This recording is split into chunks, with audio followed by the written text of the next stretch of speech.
নৌবাহিনী দায়িত্ব গ্রহণের পর হতে এই প্রতিষ্ঠানটির আধুনিকায়ন ও সক্ষমতা বৃদ্ধিতে ধারাবাহিকভাবে বিভিন্ন উন্নয়ন কার্যক্রম হাতে নেওয়া হয়েছে। এর মধ্যে বিশেষভাবে উল্লেখযোগ্য হল জাহাজ ডকিং সক্ষমতা 1000 টন থেকে 1500 টনে উন্নীত করা, 5500 বর্গমিটার আয়তনের আধুনিক শিপ বিল্ডিং শেড নির্মাণ, কম্পোজিট বোট বিল্ডিং শেড নির্মাণ এবং 10,000 বর্গমিটার হার্ড স্ট্যান্ডিং ওয়ার্ক সহ এরিয়া সম্প্রসারণ।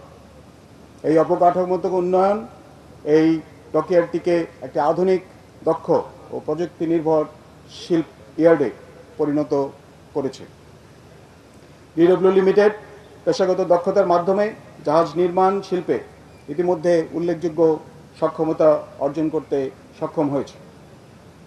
প্রায় 800 দক্ষ ও অর্ধদক্ষ জনবলের কর্মসংস্থানের মাধ্যমে এই প্রতিষ্ঠানটি দেশের আর্থসামাজিক উন্নয়নে গুরুত্বপূর্ণ ভূমিকা রেখে চলেছে। আমরা জানি জাহাজ এবং বোট নির্মাণ অত্যন্ত প্রযুক্তি নির্ভর এবং চ্যালেঞ্জিং একটি শিল্প, যেখানে ডিজাইন থেকে শুরু করে নির্মাণ এবং মান নিয়ন্ত্রণ পর্যন্ত প্রতিটি ধাপে দক্ষতা ও সমন্বিত প্রচেষ্টার প্রয়োজন। ইয়ার্ডের সকল কর্মকর্তা এবং কর্মচারীদের অক্লান্ত পরিশ্রম ও পেশাদারিত্বেই এইসব প্রকল্প সফলভাবে বাস্তবায়ন করা সম্ভব হয়। আপনাদের অবদানেই ডিডব্লিউ লিমিটেড তার অগ্রযাত্রা এবং উন্নয়নের ধারাবাহিকতা অব্যাহত রেখে চলেছে এবং আমার দৃঢ় বিশ্বাস ভবিষ্যতেও এই ধারা অব্যাহত থাকবে।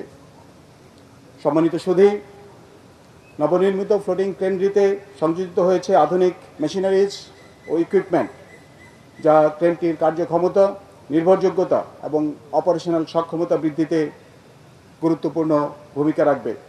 এছাড়াও ক্রেনে কর্মরত জনবলের জন্য উন্নত মানের সুযোগ সুবিধা এবং আধুনিক নেভিগেশন ও মনিটরিং সুবিধা সম্পন্ন ব্রিজ সংযোজিত হয়েছে।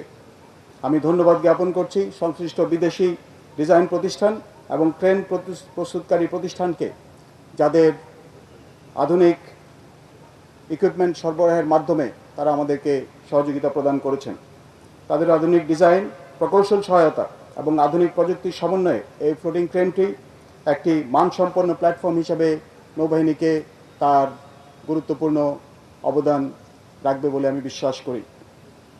আমি বিশ্বাস করি এই ধরনের প্রযুক্তিগত সহায়তা দেশি বিদেশি বিভিন্ন ইয়ার্ড এবং প্রতিষ্ঠানের সাথে ভবিষ্যতেও ডিডব্লিউ অব্যাহত রাখবে এবং দেশের জাহাজ নির্মাণ শিল্পে তা গুরুত্বপূর্ণ ভূমিকা রাখবে বলে আমি বিশ্বাস করি।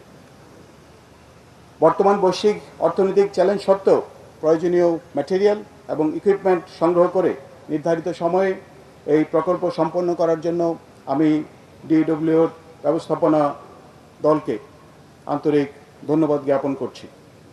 বর্তমান সরকার প্রতিরক্ষা শিল্পে মেড ইন বাংলাদেশ উদ্যোগের মাধ্যমে দেশীয় শিল্প গড়ে তোলা এবং সক্ষমতা বৃদ্ধিতে যে কৌশলগত দিক নির্দেশনা প্রদান করেছে, এই প্রকল্প তারই একটি বাস্তব এবং উজ্জ্বল উদাহরণ।